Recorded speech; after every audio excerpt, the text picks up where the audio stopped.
Lalu ada satu kalimat, Petrus mengatakan begini, engkau tidak akan membasuh kakiku sampai selama-lamanya. Jikalau aku tidak membasuh engkau, engkau tidak mendapat bagian dalam aku.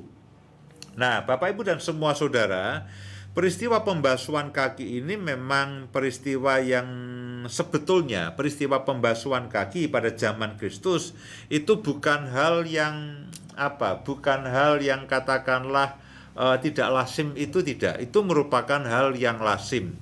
Nah, biasanya kalau seorang tuan lalu dia ada tamu-tamunya, nah dia akan punya budak. Nah, lalu seorang budak yang katakanlah mungkin tidak punya kecakapan yang paling banyak, atau seorang budak dengan kasta ya, dengan level yang paling rendah, itu tugasnya diberi tugas yang katakanlah paling mudah ya. Mungkin budak yang lebih pandai suruh memelihara unta ya, memelihara yang lainnya suruh jaga kebun dan sebagainya. Tapi kalau ada budak yang katakanlah itu tidak pandai, tidak punya kemampuan, nah tugasnya adalah membasuh kaki tuannya dan tamu daripada tuan-tuannya.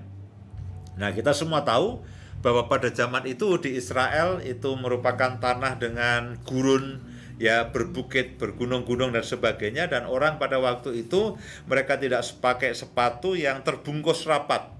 Mereka memakai kasut ya, hanya alas, lalu ada tali yang mengikat di atasnya begitu sehingga alasnya tidak lepas, mirip seperti sandal jepit. Jadi Bapak Ibu bisa bayangkan betapa kotornya orang-orang yang selesai berpergian.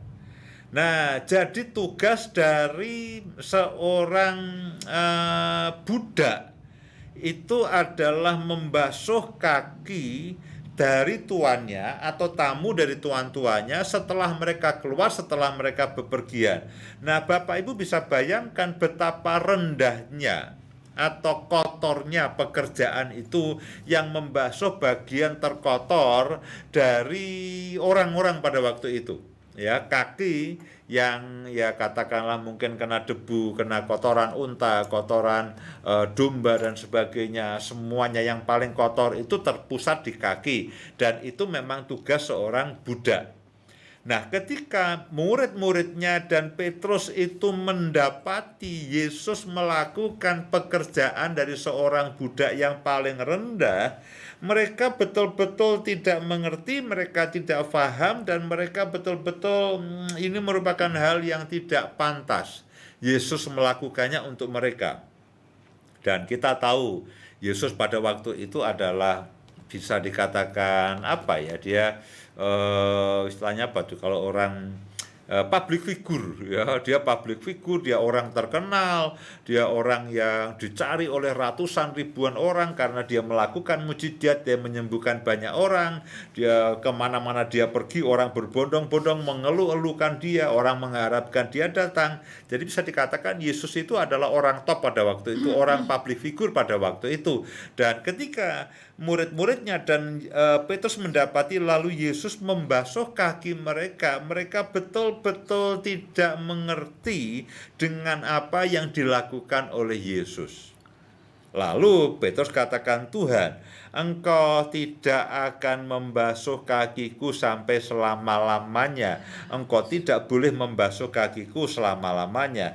Jawab Yesus, jikalau aku tidak membasuh engkau tidak mendapat bagian di dalam aku. Nah, Bapak Ibu sekalian, apakah artinya perkataan yang mengatakan jikalau aku tidak membasuh engkau, aku tidak mendapat bagian di dalam aku?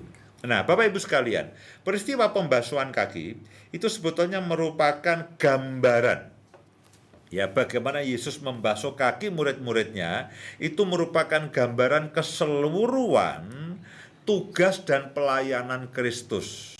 Ya, kita semua tahu Yesus katakan begini, aku datang bukan untuk dilayani, aku datang untuk melayani. Nah, itu memang merupakan hal yang katakanlah sesuatu orang loh, ini orang hebat, ini orang top, di mana-mana orang hebat, orang top itu ya dilayani. Ya, saya pendeta, saya hamba Tuhan, saya pelayan Tuhan, tapi pada prakteknya kemana-mana saya dibantu, saya dilayani orang semuanya.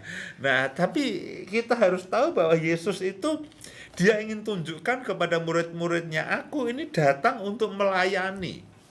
Nah, nanti kita akan tahu bagaimana bentuk pelayanan daripada Tuhan.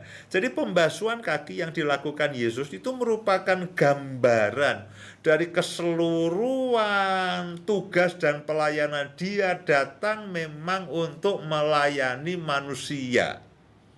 Dan peristiwa pembasuhan kaki itu merupakan pemanasan sebetulnya.